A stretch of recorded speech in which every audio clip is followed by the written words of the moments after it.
Welcome to Basic Electrical and Instrumentation Engineering. So we are in this session, we are going to discuss the alternator and its construction, working principle.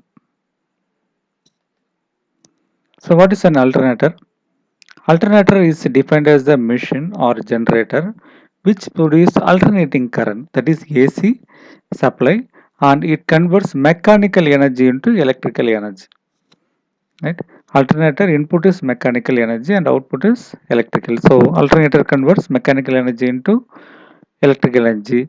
So it is also called an AC generator or synchronous generator.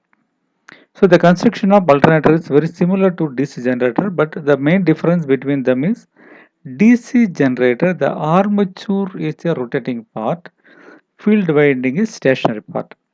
Whereas here in alternator, the armature winding is stationary and the field winding is the rotary part. This is the basic diagram of alternator. In that, the outer one is frame and inner stator coils and inside is rotor, right? And the output taken from this armature winding. The construction of alternator basically two major parts. One is stator, another one is rotor. So the stator, as the name suggests, it is a stationary part of the machine and it is made up of special magnetic material which allow high magnetic permeability and low magnetic hysteresis such as fabricated steel. So the stator is also known as armature. The stator is laminated. The stator is laminated. See the diagram, laminated to minimize the effect of eddy current loss. Right? The lamination is insulated from each other by a thin coating of an oxide as space between them allow passage of cool airflow. For the small machine, the laminations are stamped out in the complete ring structure. For large machine, the lamination are divided into number of segments. So this is the general structure of stator. This outer frame, inside stator core, stator winding. This is the terminal box to take out leads. Here is the internal portion of stator core. Here, this is a slot with an insulation line around it, and copper conductors are located inside. This is stator core. The silicon steel is used as armature core to minimize hysteresis loss, as we discussed. The entire core is fabricated in a frame made up of steel plates. The core has slots. The core are slots on its periphery for housing the armature conductors. The frame does not carry any flux and serves as a support to the core only. Holes made in the frame to maintain ventilation, that is for cooling purpose. The section of alternator stator is shown in this figure here given. Next one, rotor. The revolving field structure of electrical machine is called the rotor. In synchronous generator, the rotor carries the field winding which is supplied by DC source. The DC source is also called as exciter, which is generally a small DC shunt or compound generator mounted on the shaft of an alternator. There are two types of rotor construction. One is salient pole rotor or cylindrical pole type rotor. First we will discuss salient or projecting pole type.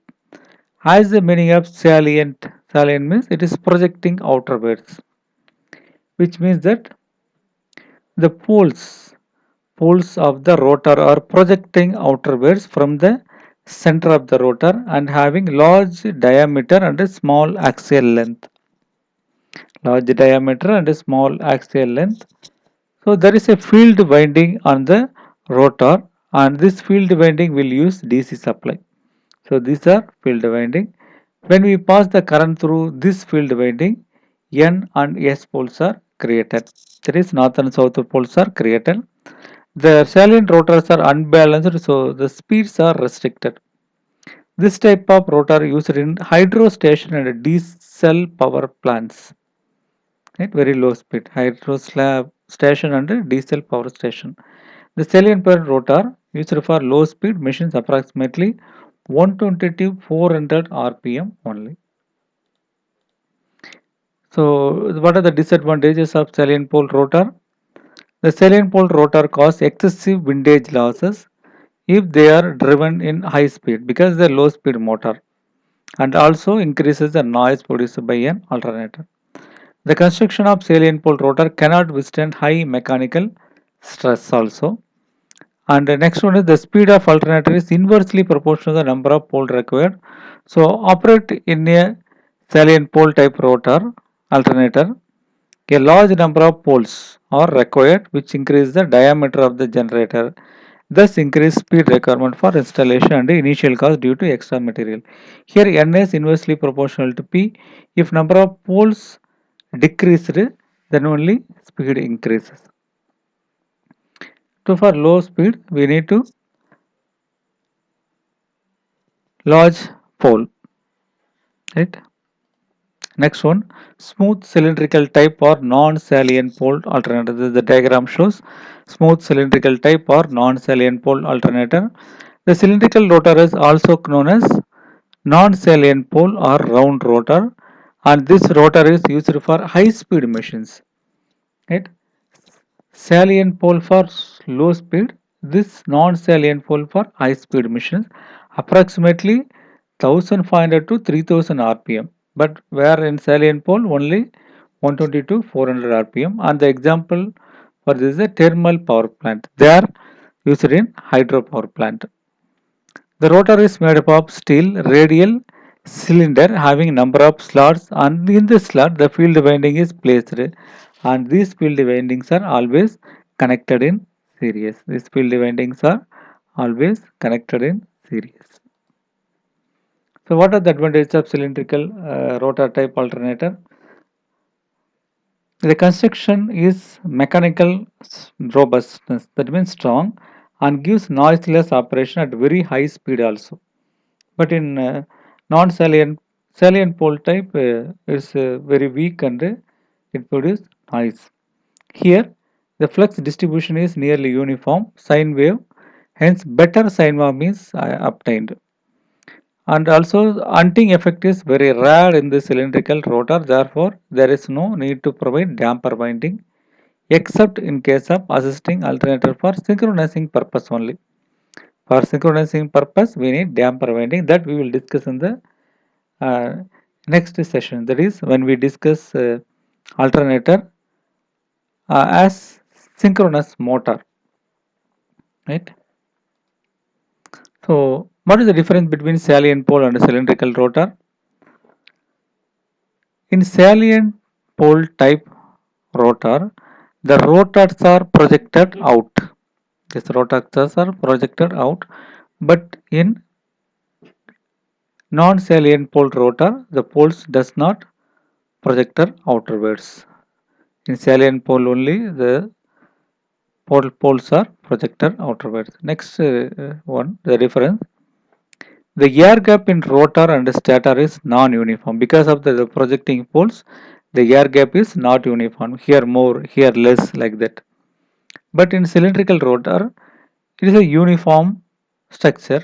So air gap in rotor also uniform with respect to stator. Next one is the axial diameter is more here. Axial diameter is more. Here axial diameter is very less. And very important difference. This salient pole only used in low speed alternator, but here non-salient pole rotor used in high speed alternators. Right? So these are the major difference between cylindrical rotor and salient pole rotor. Now we move on working principle of alternator. The working principle of an alternator is very simple. It's just like the basic principle of the DC generator. It depends upon the Faraday's law of electromagnetic induction. What is Faraday's law of electromagnetic induction? The current is induced in the conductor when it kept in between two magnetic poles. That is, the current is induced in the conductor inside of magnetic field when there is a relative motion between the conductor and the magnetic field. Right? This is the magnetic field. If a conductor placed in this location, due to this magnetic field, if a conductor rotated, then we will get a current generation. So to understand the working of alternator, I am going to just take a single rectangular turn. I placed this in between this stator north and south pole. That is our two opposite magnetic poles. So when I kept in vertical position, actually this north and south pole produce magnetic field, but this single turn is very parallel with this. If it is parallel, it does not cut any magnetic field. So induced EMF is 0. See here, this is the 0th position. When the coil rotated in 90-degree angle, this magnetic flux cut these conductors.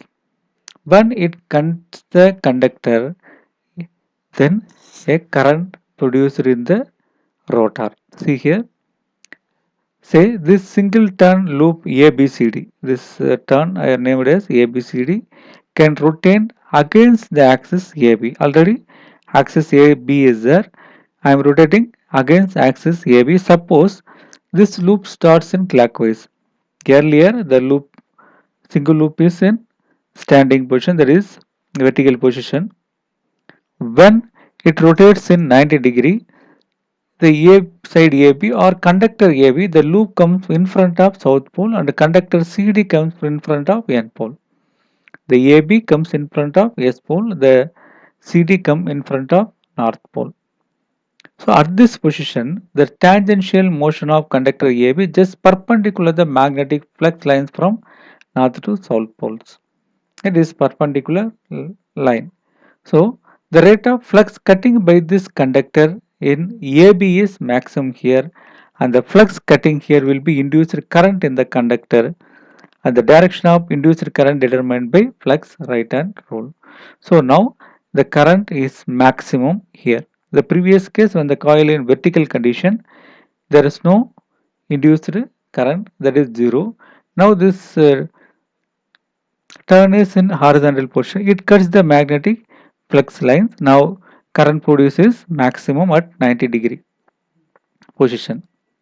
When it rotates again vertical direction, it becomes 0 because there is no magnetic field cut this conductor, the same position only, right? So that only given here. At this position, the tangential motion of AB and CD, this is the AB and CD, just parallel to magnetic flux lines. It is just parallel to magnetic flux lines. Hence, there will be no flux cutting. There is no current in the conductor. So again, it will become 0. So this process repeated. When it repeated frequently, we will get a sinusoidal waveform. See here, at beginning, the conductor is in vertical position. It does not cut any magnetic flux. So position A is 0. When it comes in horizontal position, it cuts the magnetic flux. Now current is maximum at 90-degree position. When once again it rotate in 180-degree, there is no cut in flux. So again its value is 0. When once again it comes from horizontal position, the voltage is maximum, that is ABCD. Now it is in negative direction 270, but it comes from vertical position, there is no flux cut, again 0. So the 0 maximum 0 maximum 0, it is repeated. Then now this process producing current EMF in single phase. So what we discuss is only for single phase. Now for producing three phases, the coil should be placed at the displacement of 180 degree each. Just we discussed only one coil. If three phases connected in 120 degree angle displacement. Now we will get the three-phase output like this. So the process of producing the current is same as the single phase, but only difference is displacement between three phases 120 degree. So this is the working principle of an alternator. Right? So using Faraday's law, whenever the flux cut the conductor, current produced based on this, we get this waveform. That is for single phase. For three phase, we need three windings located in 120 degree angle. Right? So I stop this discussion here. In the next session, we will move on generation of EMF and voltage regulation of an alternator. Thank you.